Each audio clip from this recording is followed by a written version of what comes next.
What's good? This your boy Tommy with the braces. Oh, I got my dream board up here in the background now, finally. Good to go. As you can see, like right there's my end game goals. All the things I want to do in life, for the most part, end games. Read this book today, Managing Oneself. I'm going to talk about it real quick. It's going to be real brief. I know I talk about Ty Lopez a lot, but this is his top rated book in his on his website, top 125 books. But I love it. It was awesome. I think his argument was that you should not, or rather, there's no point in reading like a self-help book if you don't know yourself, how you're going to respond to it, what you're going to do with it, and put that into practice immediately. That and small levels of dopamine are released in our brain when we learn something new. So it does make us happy to learn something new. But it'll do us no good if we don't put it into practice right away and have it benefit our life. So, really the only thing, it's a short read. You can easily do it in a day. I read it word for word.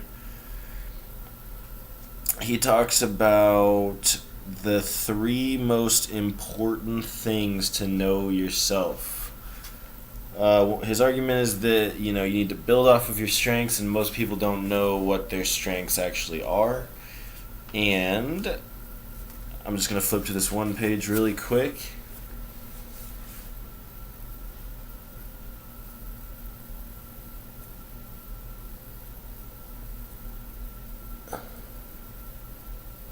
Sorry. But most people, let's go back a little bit. So he's talking about finding your destiny, deciding on a career. Where do I belong? A small number of people know very early where they belong. Mathematicians, musicians, and cooks, for instance, are usually mathematicians, musicians, and cooks by the time they're 4 or 5 years old. Physicians usually decide on their careers in their teens, if not earlier. But most people, especially highly gifted people, do not really know where they belong until they are well past their mid-20s. By that time, however, they should know the answer to these three questions. The three main nuggets, or one nugget out of the book, I guess you'd say, are: what are my strengths? How do I perform? And what are my values? And then they can decide where they belong. So, basically, the main point from this book are those three things. What are my strengths? How do I perform? What are my values? So, he talks about how, you need to know your strengths, point blank, period. Your innate capabilities and strong suits so that you can build off of them. I would argue I don't have much control over the things that I'm good at.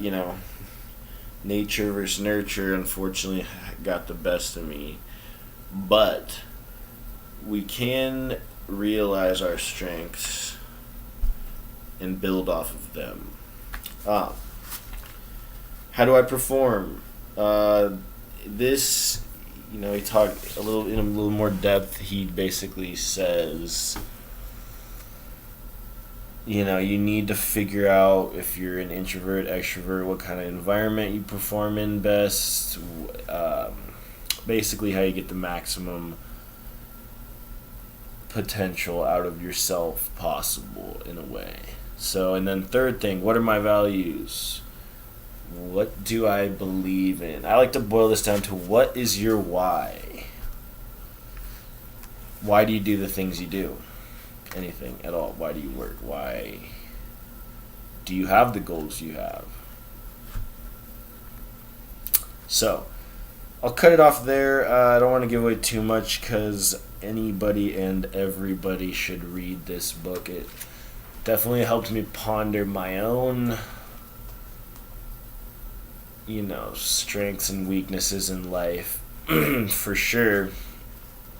And just remember, figure out what your strengths are, figure out how you perform the best, and figure out what your values are.